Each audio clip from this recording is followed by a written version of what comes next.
Glórias a Deus. Meus irmãos, a paz do Senhor. A paz do Senhor. Estou muito feliz de retornar a esta casa. Eu acho que essa manhã estou sendo um pouco teimoso à voz do Senhor.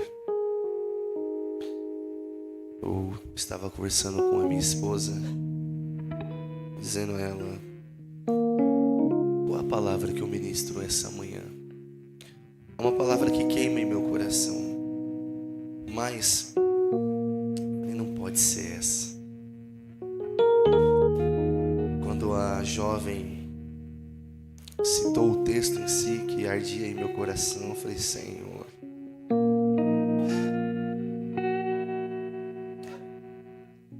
e a minha esposa falou assim: quando você chegar no altar, Deus vai falar para você qual é a palavra. Então, com muito temor ao Senhor, por gentileza, abra sua Bíblia junto comigo no livro do profeta Joel, capítulo 2, versículo 25. Essa mensagem eu ministrei a primeira vez que eu estive na comunidade Novo Tempo. E não era aqui. Eu ficava em cima, eu acho que, né? Em outro lugar. Isso.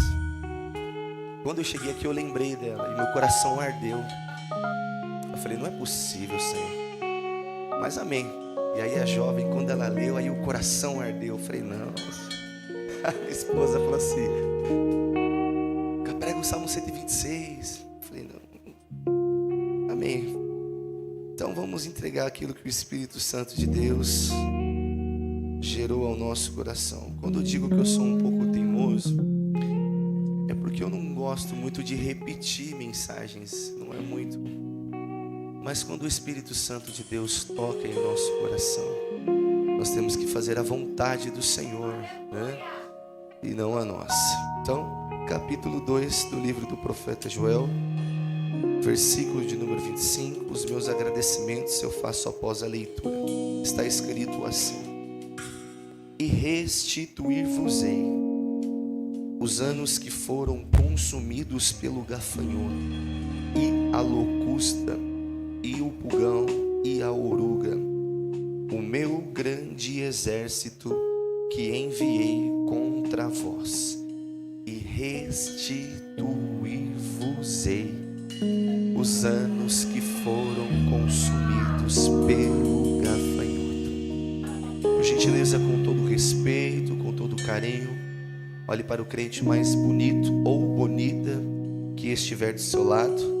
Mas tem que ser bonito. Se for feinho, você não olha, tá bom?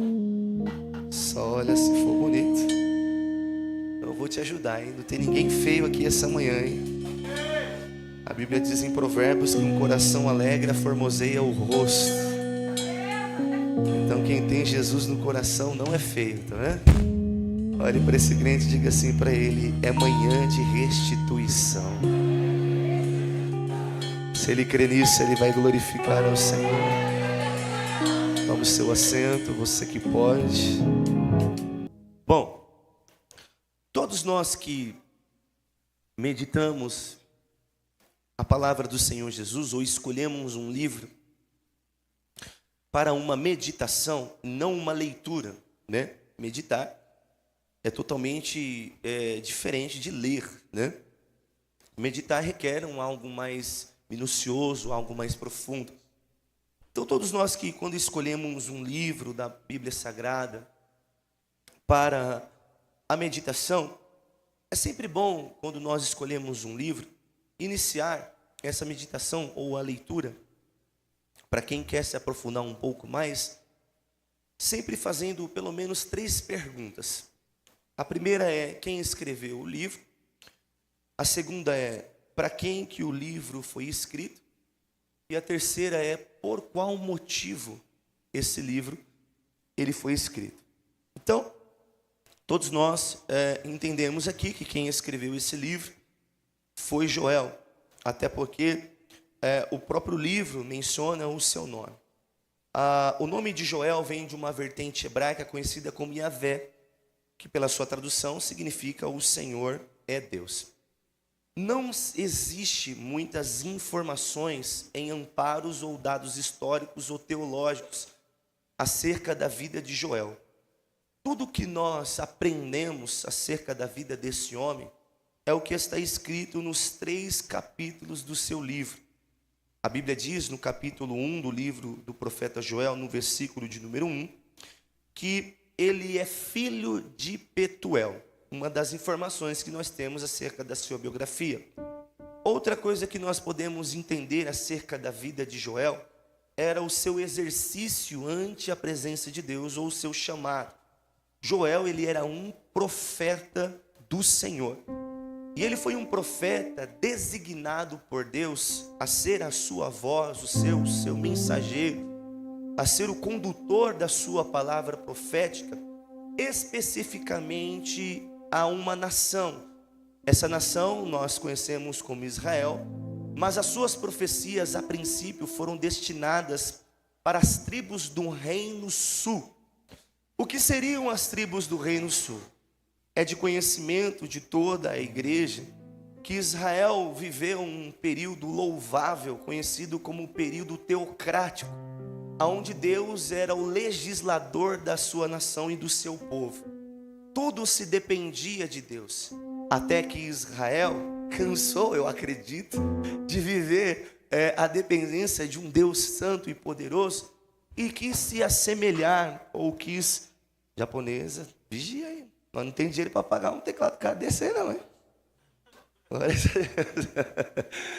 Mas enfim, então quis se assemelhar ou se parecer com as nações ímpias, e pediu então a Deus um monarca, pediu a Deus um rei que os governasse, que os liderasse à frente das batalhas, que conduzisse eles com força e liderança.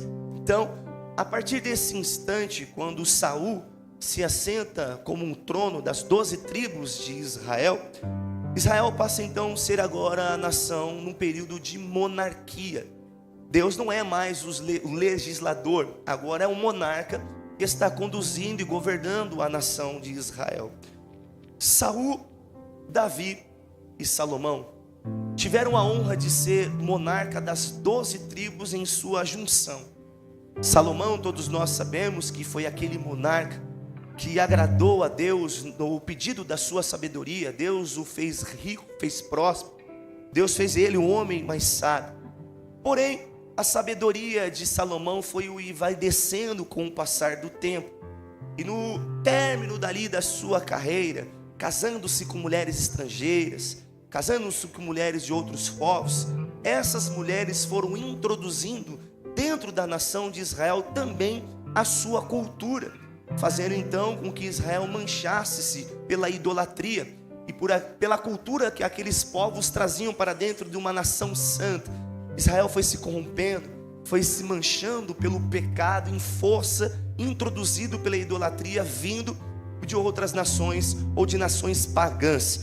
Por conta disso, Deus vê o ato de Salomão como um ato de abominação e decide então punir Israel e principalmente Salomão por ele se distanciar dos preceitos e da lei do Senhor.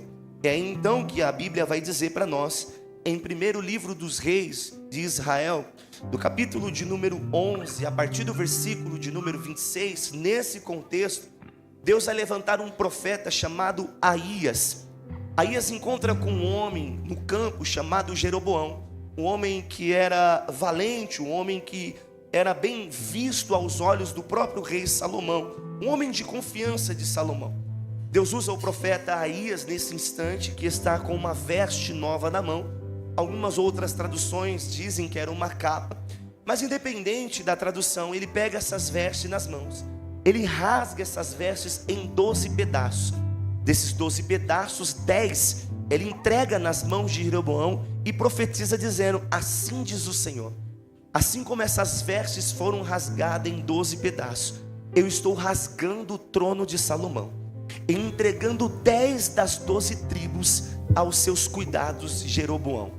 As duas tribos então que resta, Benjamim e Judá, vão ficar sobre a casa de Davi, pelo um pacto de aliança que Deus havia feito com Davi, que do rebento de Jessé, da raiz de Davi, Deus levantaria o Salvador da humanidade. E todos nós sabemos que é o nosso Senhor e Salvador Jesus Cristo. Por amor a Davi, Deus então permite com que a nação ainda permaneça. Então as 10 tribos passam a ser conhecidas como as tribos do Reino Norte, e as 2 tribos então passam a ser conhecidas como as tribos do Reino Sul. É curioso que durante o período da história, Israel no período norte, ou a nação das tribos do Reino Norte, no período de monarquia teve cerca de 18 reis. O interessante é que dentre esses 18 reis, todos eles se apostataram da lei do Senhor. Todos se desviaram dos princípios de Deus. Nenhum serviu a Deus de coração. Dentro desse período registrado biblicamente, Deus levantou cerca de 6 profetas para combater esse período de apostasia. Já nas tribos do Reino Sul, Deus levantou cerca de 20 monarcas. Dentro desses 20 monarcas, 12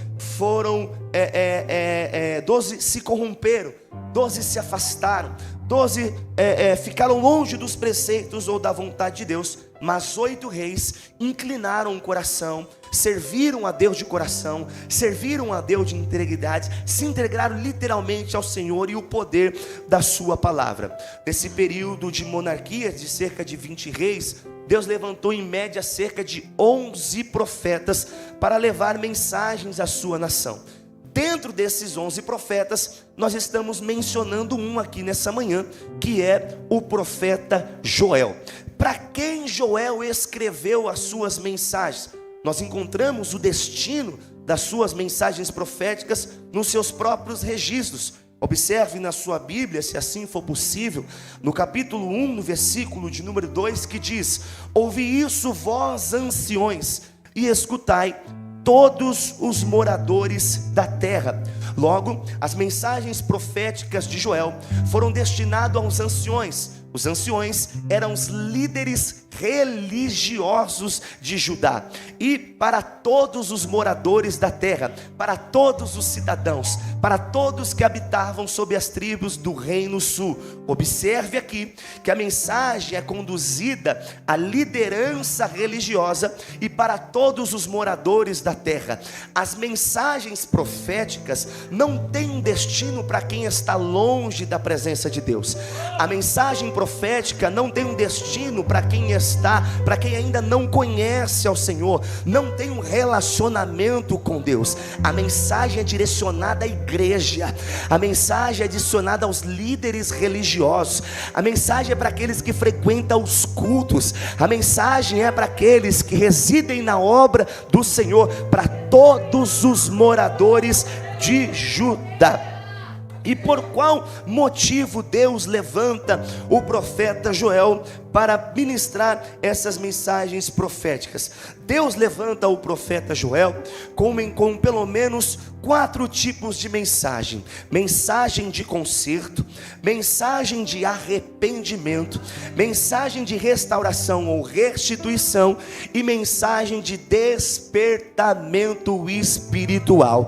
Deus usa o profeta Joel com 4 temas de mensagens proféticas para tratar as 4 situações que Judá estava vivendo e estava atravessando. Judá precisava de conserto, Judá precisava de arrependimento, Judá precisava de um renovo, uma restituição, e Judá precisava de um despertamento espiritual, porque no contexto a qual Deus levanta o profeta Joel, é um contexto de calamidade espiritual.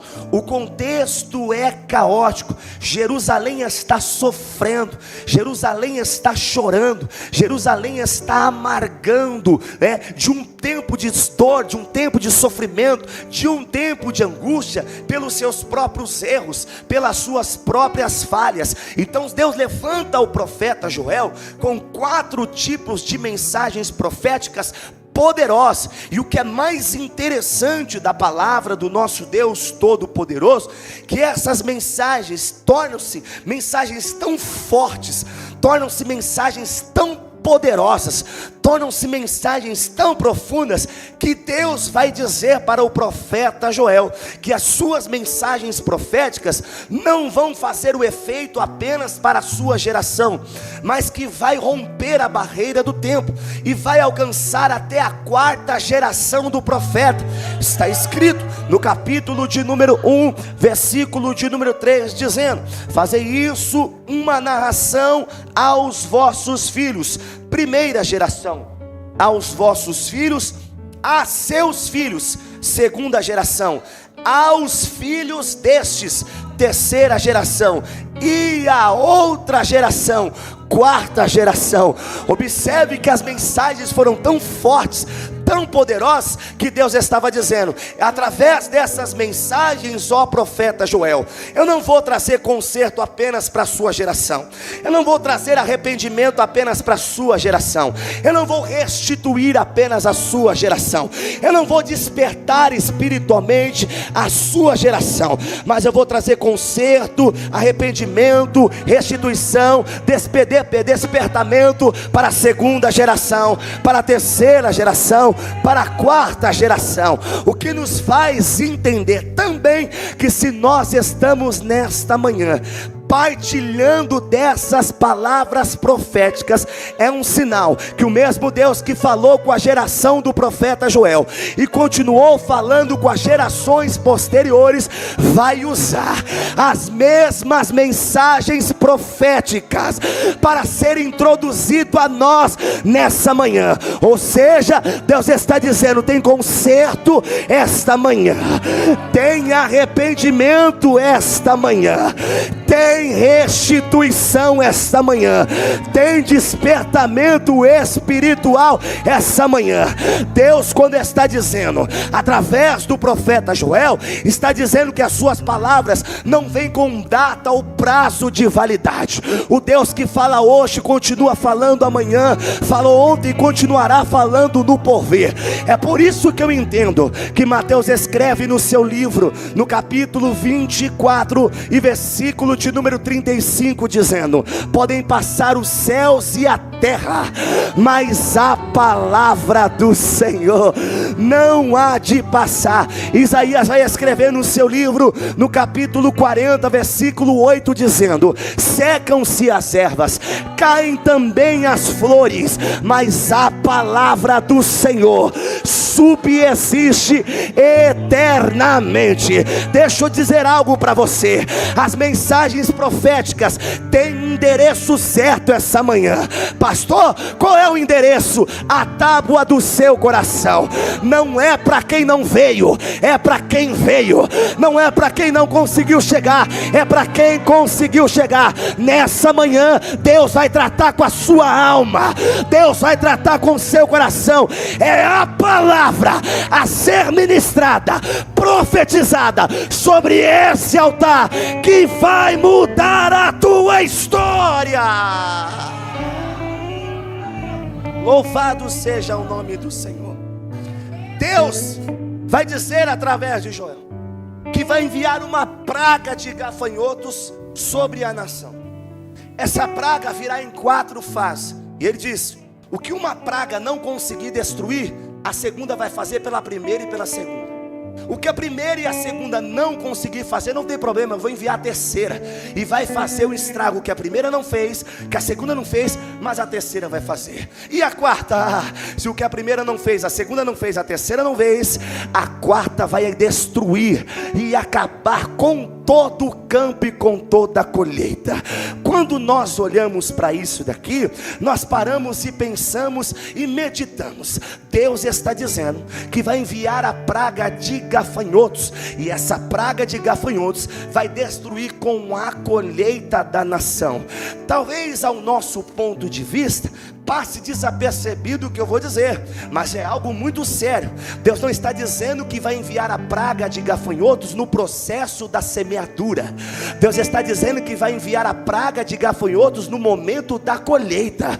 Ou seja, o povo está trabalhando, está semeando, arando a terra. Deus está mandando a chuva, mas o povo continua em pecado, continua no adultério, continua na fornicação. Está lá trabalhando no campo, trabalhando na obra, vivendo uma vida de mentira, vivendo uma vida de engano, e acha que está tudo bem. Por quê? Porque Deus está mandando a chuva, porque a temporã está caindo fora do tempo, a seródia está caindo fora do tempo. Ainda que tenha o tempo da chuva, Deus envia temporã, Deus envia seródia. Então o povo está dizendo: estou pregando em pecado, Deus está mandando chuva, vou continuar pregando.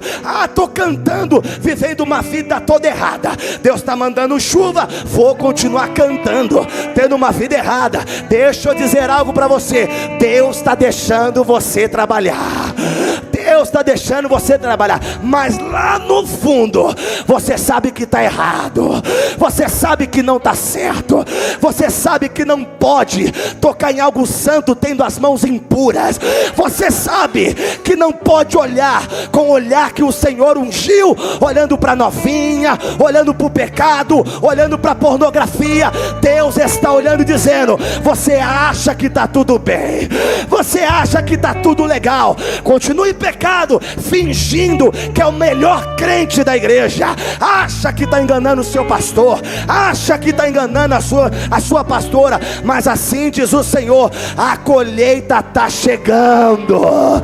Você acha que vai pôr a mão na colheita, acha que vai ser honrado ministerialmente, acha que vai ser conhecido pelos seus atos. Deus vai enviar a praga e vai arrancar esse sorriso mentiroso dos seus lábios. Ninguém brinca com a obra do Senhor, irmão, e passa impune. Ninguém aflige a obra de Deus e passa desapercebido. Deus está dizendo através dessa palavra: cuidado, cuidado como você está fazendo a obra do Senhor. Do que adianta você vir aqui cantar as maiores canções ou as canções mais belas, e lá fora está com a boca cheia de palavrão? Do que adianta vir aqui expressar a sua canção, expressar a sua oportunidade, e lá fora vive falando mal dos outros? Ou vai cantar em barzinho, vai escutar uma música mundana e vai achar que isso é normal? Ou é de Deus ou não é? Deus não divide a adoração dele com ninguém. Então, se você acha que é normal cantar Lauriette e Cassiano na igreja e Pablo Vittar e Luan Santana na sua casa, continua no seu processo de semeadura, porque a colheita vai chegar. E na hora que eles vão colher, não tem colheita, não tem. Vai colher o quê? Se com Deus não semeou nada, plantou na carne, plantou no adultério, plantou na mentira. Qual é a consequência? É perda, escassez, destruição. Deus está dizendo: é melhor consertar o altar hoje, é melhor colocar a vida no altar hoje, porque depois não vai adiantar dizendo: pastor, ora por mim, pastor, jejua por mim. Deus vai olhar para você e diz: processo de semeadura errada. Deus não se deixa escarnecer. Aquilo que o homem semear, isto mesmo ele vai colher. Deus é justo, irmão, misericordioso. O povo vai colher achando que vai dar tudo certo no momento da colheita. Não é não. Quando eles vão colher, vem a praga e destrói todo o campo. Jerusalém vive um período caótico. Duas crises se estabelecem dentro de Judá: a primeira crise material e a segunda crise espiritual. Por que a primeira crise é material? Porque o Judá vivia da colheita, do plantio. Para que eles pudessem sobreviver, os empresários pudessem permanecer com as suas empresas, com as suas fábricas abertas, dependia da colheita. Tudo era voltado à colheita. Então quando Deus envia a praga de gafanhotos, a economia vai lá embaixo. O povo, materialmente falando, fica em escassez. A situação foi tão caótica que velhos estavam morrendo de fome. Os animais estavam morrendo, não tinha com que se alimentar, a terra estava em sequidão, a ausência de alimento, porque a colheita havia sido destruída pela praga de gafanhotos.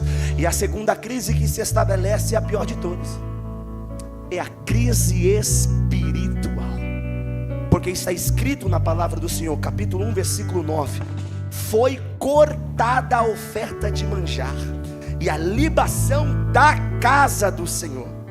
Os sacerdotes, servos do Senhor, estão entristecidos, porque o campo está assolado, a terra triste, o trigo está destruído, o mosto se secou, e o pior de todos, e o óleo falta.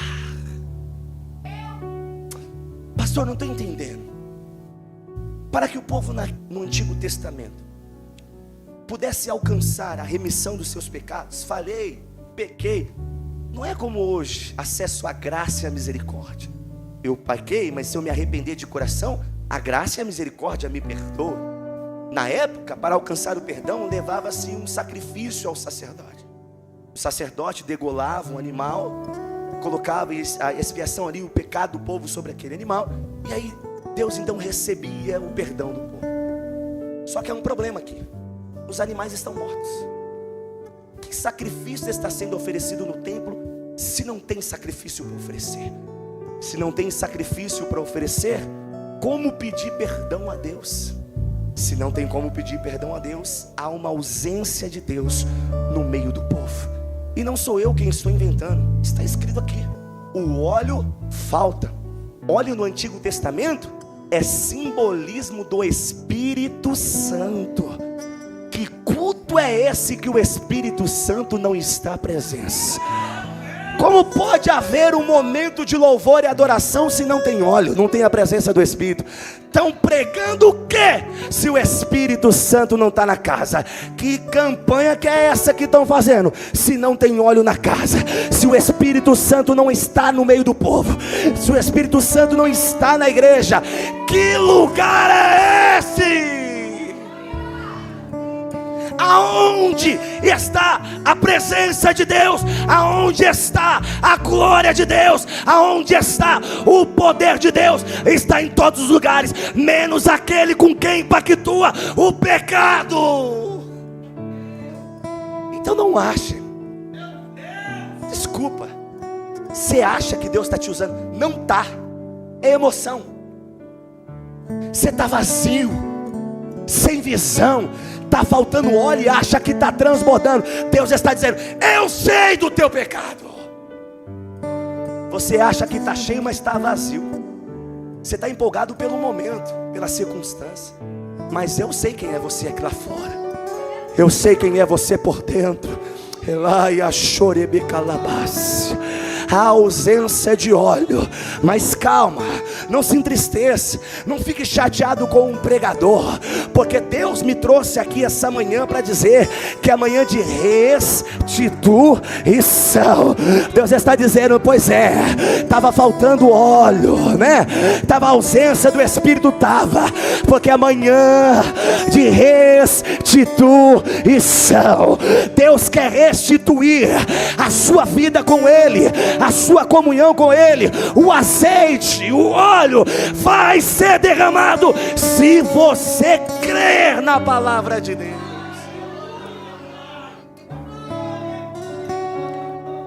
O óleo falta. O capítulo 2, o versículo 13, antes de nós chegarmos no versículo 25, diz: rasgai o vosso coração e não as vossas vestes, convertei-vos ao Senhor vosso Deus, porque Ele é misericordioso e compassivo e tardio em irar-se, grande em beneficência. Olha que lindo isso aqui. E se arrepende do mal. Calma, doeu um pouco, né? Machucou um pouco, mas agora vem um remédio para cicatrizar, para passar sobre a sua ferida. Agora vem um bálsamo. Mas olha aqui, Deus está dizendo nessa manhã que é manhã de restituição. Deus mostrou para nós em que área, através da introdução, aonde precisamos ser restaurados, aonde precisamos ser restituídos. E agora vem o processo de restauração. O capítulo 2, versículo 13 mostra para nós como isso deve ser feito. E como? De coração. Não deve ser feito de vestes, deve ser feito de coração. Havia um costume, segundo a tradição judaica, que quando havia alguns acontecimentos sobre a nação, eles tinham o costume de rasgar as suas vestes em 4 situações. A primeira situação se rasgava as vestes quando alguém próximo morria. A segunda situação se rasgava as vestes quando uma notícia ruim surgia. Na terceira situação se rasgava as vestes quando se queria mostrar uma indignação perante um ato terrível. E a quarta era quando alguém entendia a gravidade do pecado, rasgava suas vestes para mostrar arrependimento. Quando Deus está dizendo ao povo: rasgai o vosso coração e não as vossas vestes, Deus estava dizendo: se arrependam, mas não se arrependam de forma superficial, não se arrependam de forma estética, não se arrependa por aparência, porque rasgar as vestes é por aparência, é mostrar apenas com o seu ato visível, físico, que você está se arrependendo. Mas Deus está dizendo: não adianta rasgar as vestes, mas por dentro ainda está amargurado. Não adianta rasgar as vestes, mas por dentro ainda está com o coração em pecado. Eu preciso ver aí dentro a mudança, eu preciso ver a transformação aí dentro. Deus não está preocupado com a tonalidade do seu cabelo, Deus não está preocupado com o estilo de vestes ao qual você vai entrar pelas portas dele. Deus quer olhar para dentro de você e diz: há um coração de adorador ali, há um coração sincero. O que Deus quer ver em nós é uma entrega de dentro para fora, não de fora para dentro. Ele quer ver um coração aquebrantado, Ele quer ver um coração contrito, Ele quer ver um coração aberto, disposto a entender: eu caí, eu pequei, mas hoje, Pai, eu abro o meu coração para que o Senhor possa me sarar, para que o Senhor possa me curar, para que o Senhor possa me restituir.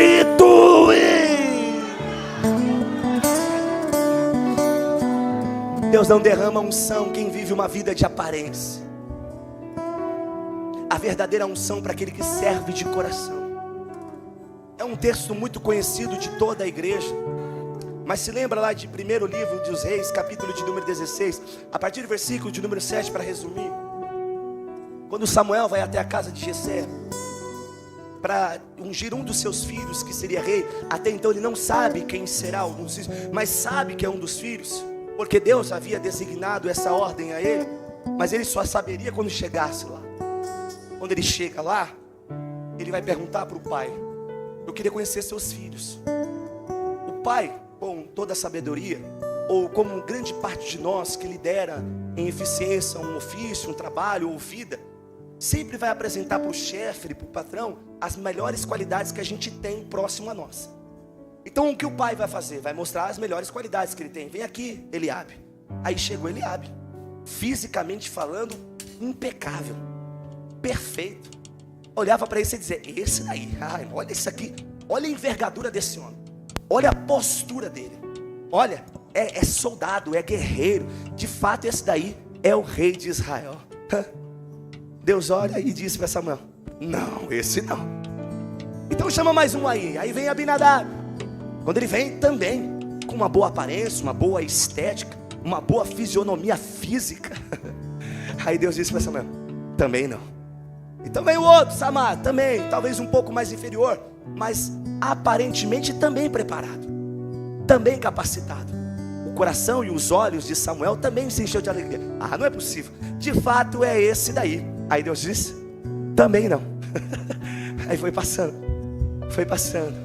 passa todos, e Deus dizendo: não, olha, tem até uma voz bonita, não, rapaz, tem até um nível altíssimo de teologia, mas não, esse daí até fala bem, mas não. Olha, gosto da forma como ele anda, mas não. Porque não é estética, não é externo, não é falando porque no grego, no aramaico ou no hebraico. Não, às vezes é falando nós vai, nós fomos, porque Deus não está preocupado com a aparência. Às vezes não é aquela, sabe, aquela técnica que você fala misericórdia, Deus diz também não. Aí vem aquele, canta comigo aí, atrapalha todos os músicos, desafina, sai fora do tempo. Aí Deus diz, é isso. Pode não estar conseguindo desempenhar o bom papel, mas olha o coração dele. Não faz para agradar pastor, não faz para agradar cadeira, não faz para mostrar que é de grau de coisa. Não, ele faz para mim, adora a mim, glorifica a mim, exalta a mim. Deus não está preocupado com o nosso nível acadêmico. Ele quer olhar para mim e para você e ver que o nosso coração pertence a Ele. Porque se fosse por grau, por sabedoria humana, ou desempenho individual, humanitário assim falando, de fato, os irmãos de Davi eram os mais capacitados, porque eles eram do exército, eles estavam acostumados a manejar espada, estavam acostumados a carregar armaduras pesadas. E eu vou dizer algo aqui, diante da palavra de Deus: cuidado, nem todos que manejam bem uma espada estão aptos para a guerra. Cuidado, nem todos que estão com armadura estão aptos para receber as pancadas do inimigo. Às vezes é tudo fogo estranho, é fogo de palha. A verdadeira armadura que nós queremos aprender está em Efésios 6. Revestir-vos, cobrir-vos da armadura de Deus. A guerra não é física, é espiritual. Então todo mundo olha para eles e olha. Mas aí a gente chega lá em Golias. Golias é apresentado como a referência do soldado dos filisteus, representando a sua nação. E eles tratam de uma estratégia. Ora, vamos fazer o seguinte: pega o seu melhor guerreiro de Israel para lutar contra o nosso maior guerreiro. Aí eu penso, tem Golias, grande, forte, poderoso. E Israel, não tem ninguém? Lá no exército tem Eliabe, lá no exército tem Abinadab, lá no exército tem Samar. Pois é, mas quer saber de fato, irmãos, quem tem unção de Deus para guerrear, quem tem unção de Deus para pregar, quem tem unção de Deus para ser obreiro, quem tem unção de Deus para cantar, quem tem unção de Deus para liderar, é só deixar com que Deus permita o Golias se levantar. A gente sabe quem é quem quando o gigante se levanta, irmão. A gente sabe quem é quem quando a prova chega. A gente sabe quem é quem quando as oportunidades grandes não dizem isso aí. Quer saber quem é a pessoa? Dá poder a ela. Pois é, põe um gigante para ver se vai aguentar. Põe um gigante para ver se é corajoso mesmo, se é todo espiritual mesmo, se é o Senhor santidade mesmo. Deixa Golias se levantar. É na hora da prova que a gente sabe quem tem unção e quem não tem. Deus não dá unção para covardes. Deus só dá unção para quem tem um coração na obra. Deus só usa quem um coração quer ser quebrantado a Ele. Quando Golias se levantou, todos os soldados do exército de Saul estavam com medo. Foram chamados de frouxos, foram chamados de fracos, foram chamados de covardes pelo próprio inimigo. Até quando nós vamos deixar Golias se levantar, afrontar a nossa família, afrontar a nossa casa? É posição demais para pouca entrega. Deus te trouxe aqui essa manhã. Vira a sua página de sofrimento, de escassez, de dependência. Põe o joelho no chão, põe a boca no pó, põe o coração nele, porque gigante nenhum fica diante daquele que tem o coração em Deus.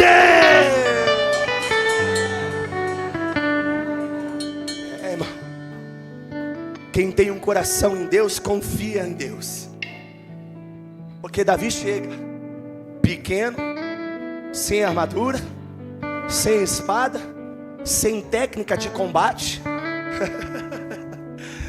mas chega com unção. Ele vai dizer para o Golias: ó, realmente, eu não sei manusear uma espada, de fato, eu não sei usar uma armadura. Até tentaram me colocar numa armadura carnal que não pertence a mim, mas eu não vou pegar carona na salvação de ninguém. Se for para enfrentar as minhas batalhas, vai ser o Deus que me escolheu. A armadura de Saul não cabe para quem Deus escolheu. Você tem as ferramentas que Deus te proporcionou.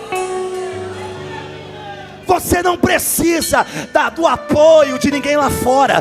Você não precisa de um empurrãozinho. Tudo que você precisa está aqui, ó, na casa do Senhor, na presença dEle. É o poder dEle que vai contigo.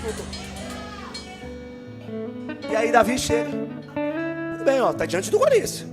Não sei manusear uma espada, não sei talvez carregar um escudo, mas eu não venho contra ti com espada e com armas. Eu venho contra ti em nome, aleluias. E é importante nós ressaltarmos isso aqui. Olha o que Davi vai dizer: eu venho contra ti em nome, no nome do Senhor dos exércitos. Se eu colocar a mão e dizer em meu nome sai, vai continuar. Mas se eu colocar a mão e dizer em nome de Jesus sai, é o nome, é o nome, é o nome. Um dia, nós fizemos uma campanha lá na igreja. E aí, eu tinha acabado de chegar em Francisco Morato. E aí nós fomos fazer uma campanha, não conhecia muita gente lá. E pedi uma indicação dos obreiros. Ó, indica alguém para pregar. Indicaram lá um rapaz para mim. Entrei em contato com ele. Tudo bem, querido? Tudo bem. Chamo, tudo certinho, bonitinho, tá. Aí ele pegou e me mandou uma foto. Eu não pedi foto. Falei, mas não precisa de foto não. Não, pastor, faz um cartaz aí, coloca a minha foto e põe o meu nome em destaque. Falei, o quê? Falei, irmão, primeiro que a campanha, a gente não vai fazer nem cartaz. Se for fazer, vamos só colocar o nome, o endereço da igreja, o nome da igreja, a foto do nosso pastor presidente, for por foto ainda, né? Porque nem foto eu vou colocar. E o tema da campanha, só. A gente não vai fazer foto, não. Olha, pastor. Ele disse assim, não, coloca aí. E coloca o meu nome em destaque, perto do logo da igreja, para todo mundo ver que eu estou pregando lá na Madureira. Falei, o sangue de Jesus tem poder. Falei, meu querido, vamos fazer o seguinte, não precisa vir pregar mais não. Não, pastor, por quê? Falei, não, no altar da igreja onde eu congrego, o único nome que é adorado, que é mencionado, que é glorificado, é o nome de Jesus. Olha em Marcos capítulo 5, se não me falha a memória, em versículo de número 27, está escrito assim: ouvindo falar de Jesus, veio por detrás entre a multidão e tocou na sua vestimenta. Está falando da mulher do fluxo de sangue.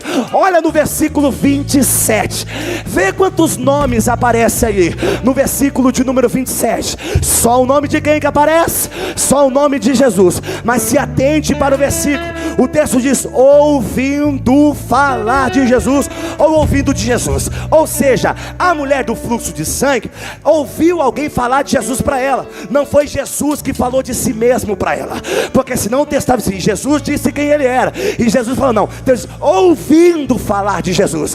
Aquela mulher estava prestes à morte, aquela mulher estava no fim da sua jornada, da sua carreira. Aquela mulher era a fase terminal da vida dela, até que alguém anônimo, alguém cujo nome não aparece na história, chegou para ela e falou de quem? Falou do nome de quem? Pregou o nome de quem? Disse que quem? Qual é o nome que pode curar? Disse qual é o nome que pode libertar? Tá aí, irmão, a gente não sabe quem pregou, se foi homem, se foi mulher, se foi criança, se foi adulto. O nome é anônimo. Por quê? Porque se o nome da pessoa aparece, a glória não ia para o Senhor, a glória ia para a pessoa. Olha, por causa do fulano de tal, olha, por causa do fulano de tal. Não, irmão, Jesus não divide a glória dele com ninguém. Até porque pastor Flávio não faz nada, pastor Flávio não prega nada, pastor Flávio não canta nada. Tudo é ele, tudo é o nome dele. Quem salva é Jesus, quem cura é Jesus. Então levante as suas duas mãos para o céu, porque em nome de Jesus, receba a tua cura, receba o teu milagre, em nome de Jesus. É no nome dele, é o nome dele, é o nome dele. Você pode adorar a ele, a ele, a ele. Você pode alar e a série bicalamácia. Você pode levantar as suas mãos para o céu. Você pode declarar que ele é poderoso. É o nome dele, é o nome dele. Diga a ele: Senhor, na minha casa é o teu nome, Jesus. No meu trabalho é o teu nome, Jesus. No meu casamento é o teu nome, Jesus. No meu ministério é o teu nome, Jesus. É o nome de Jesus, é o nome de Jesus, é o nome de Jesus.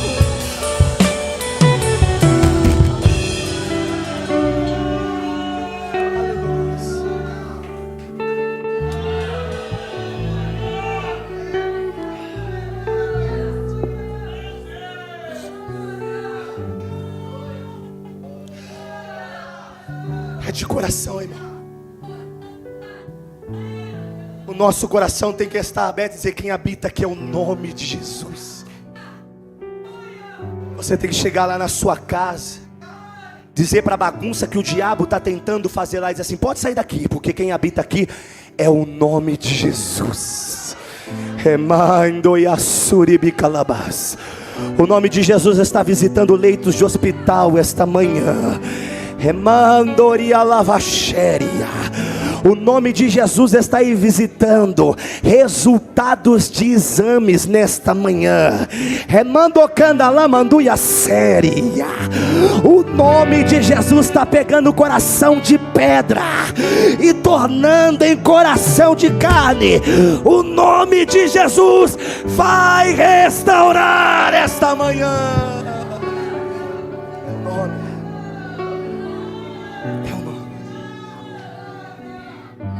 Deus é misericordioso, é compassivo. Versículo 13: tardio em irar-se. Olha, isso aqui é muito lindo, irmão. Grande em beneficência. Sabe o que significa isso? Que as bênçãos que ele tem para você não são bênçãos mirradas. Esse negócio de se Deus fizer isso aqui, tá bom. O sangue de Jesus tem poder, irmão. Deus tem coisas grandes para você. Pastora Gisele, vocês conhecem bem a minha história. Eu e a minha família, em 7 pessoas, nós morávamos numa casa de 2 cômodos. 2 cômodos. 2 cômodos. Tinha um apartamento de beliche no nosso quarto. Eu e minha esposa e as nossas filhas dormíamos em 2 colchões de solteiro no chão, porque não dava para pôr cama de casal. Quando os nossos filhos queriam jogar um videogame, fazer alguma coisa assim relacionado a filme, sala, como ficava muito apertado no quarto, a gente pegava um tapete, colocava na garagem, ligava a televisão na garagem e assistia na garagem. Nós passamos por muitas lutas. E eu dizia: isso aqui tá bom. Deus está me sustentando. As contas estão sendo pagas. Às vezes eu passo uma semana comendo salsicha, mas eu estou comendo. E para mim aquilo estava bom. Porque na minha concepção era isso. Até um dia que o Senhor me visitou e disse para mim: eu sou um Deus de coisas grandes. Eu sou um Deus de obras maiores. Eu sou um Deus quem faz coisas grandes. E aí nós fomos para Francisco Morato, a casa maior. Pensa na alegria que a gente ficou. Ai, 4 cômodos que podia virar 6. Mas na primeira chuva a gente descobriu por que a gente não podia morar lá. Porque os telhados tudo furado. A sala enchia em 2 dedos de água. A gente tinha que dormir em cima do sofá quando chovia, para não ter que colocar o pé na água no chão. Na primeira noite que nós dormimos naquela casa, a casa era uma casa pastoral atrás da igreja. Na primeira noite que nós dormimos, eu, minha esposa e meus filhos, nós não tínhamos cama, nós colocamos os colchões no chão. Eu deitei na ponta, e quando eu deitei na ponta, 2 ratos passou do lado do meu colchão. E eu pensei, peraí, a casa é grande, mas o sofrimento também é grande. Não, Deus me tirou de um lugar pequeno, levou para um lugar maior, mas eu continuo sofrendo. É errado isso aí. Aí Deus trouxe o meu pastor. Meu pastor, o presidente, disse para mim, Flávio, dessas palavras ele disse, a mesma palavra que Deus disse para mim quando eu morava na casa. Você serve um Deus de coisas grandes.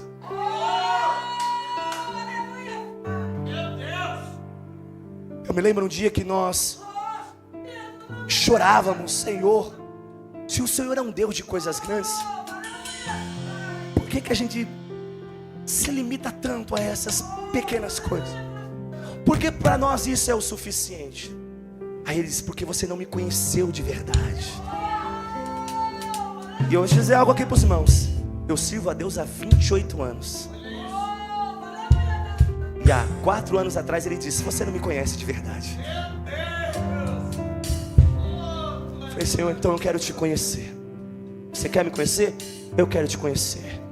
Então ore mais, jejue mais, se dedique mais, e você vai colher o resultado da sua busca. Passei a orar mais, passei a jejuar mais, passei a me entregar mais. Oh, remando alaias. Meu pastor chegou e me disse assim, Flávio, o que está acontecendo? Eu falei, por quê? Porque Deus mandou, Deus me trouxe aqui e disse que é para mim cuidar de você. Eu falei, amém, pastor, então pode cuidar. Eu falei, não, você não está entendendo. Deus disse para mim que é para eu ser portador de bênçãos grandes na sua vida. Eu falei, é mesmo, pastor? Eu falei, eu não sei o que você está fazendo, não sei se você está orando muito, mas Deus manda dizer para você, escolhe o lugar onde você quer morar. Escolhe. Eu vou pagar seu aluguel, eu vou pagar um salário, vou te dar cesta básica, eu vou cuidar de você. Eu falei, pastor, faz isso não, eu sirvo um Deus grande. Escolhe. Falei, esposa, vamos procurar um apartamento, lugar que vai ter playground, academia, quadra para os filhos, estacionamento, lugar por onde a gente vai passar e as pessoas vão dizer, e aí truta, beleza? Vão dizer, bom dia, Senhor, boa tarde, Senhor, tudo bem, Senhor? É esse lugar que eu quero morar. Aí veio, apareceu lá, quando nós entramos dentro do apartamento, pastor Jonas, Deus disse para nós, eu sou um Deus, quem faço coisas grandes. Deus te trouxe aqui essa manhã, só para te dizer, eu sou grande em beneficência. Deus tem coisa grande para você. Então, com todo respeito, com todo carinho, olha novamente para o crente que está do seu lado e diga assim para ele, Deus vai restituir. Fala para ele, mas o que ele vai restituir vai ser grande. Diga para ele, o que ele vai restituir vai ser grande. Pode ficar de pé, pastor? Fica de pé com permissão do pastor Jonas. Já passei 2 minutos.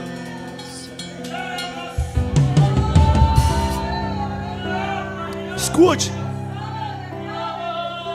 Quando o povo está voltando do cativeiro, depois de 70 anos de sofrimento e de dor, o Salmo de número 126 é escrito. O que diz o 3 e o 4? O 3 diz, se não me falha a memória, se der para pôr aí, grandes coisas. Eles estão dizendo, grandes coisas, Elaia Sória, fez o Senhor por nós. O que Deus vai restituir vai ser grande. O que Deus vai restituir vai ser grande. Você vai fazer como o povo, você vai bater no peito e vai dizer, grandes coisas fez o Senhor por mim, grandes coisas fez o Senhor pela minha casa, grandes coisas fez o Senhor pela minha família.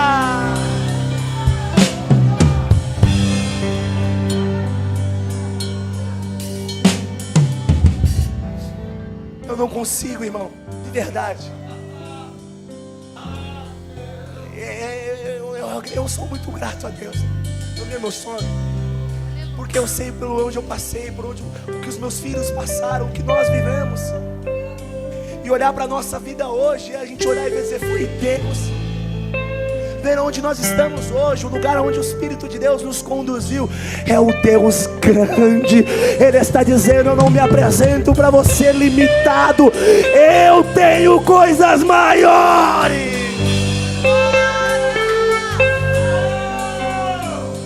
Seu Deus é tão grande, e vai restituir de uma forma tão grande, que vai se cumprir o verso 3 e o 4, que diz: e dizia-se entre as nações, grandes coisas fez o Senhor a estes. Você vai ver a grandeza de Deus sendo derramada sobre a sua vida. Oh glórias! Só que aquele vizinho fofoqueiro, linguarudo, aquela mãe de santo, aquele feiticeiro que diz que tua casa ia sofrer, teu casamento vai sofrer, são as nações que vão dizer: olha o que o Deus grande fez, olha o que Deus grande faz.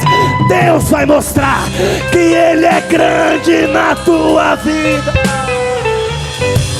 Levante as suas duas mãos para o céu. Há algo que precisa ser restituído, há algo que precisa ser restaurado.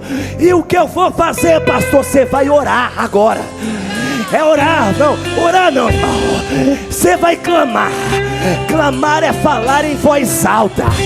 Como a cantora que disse, você vai declarar que Deus vai restituir coisas grandes na sua vida.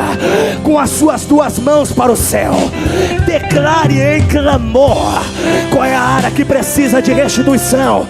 Se é casamento, se é ministério, se é vida espiritual, se é família, se é lá, seja o que for, assim diz o Senhor: e restituir-vos-ei, e restituir-vos-ei, e restituir-vos-ei coisas grandes.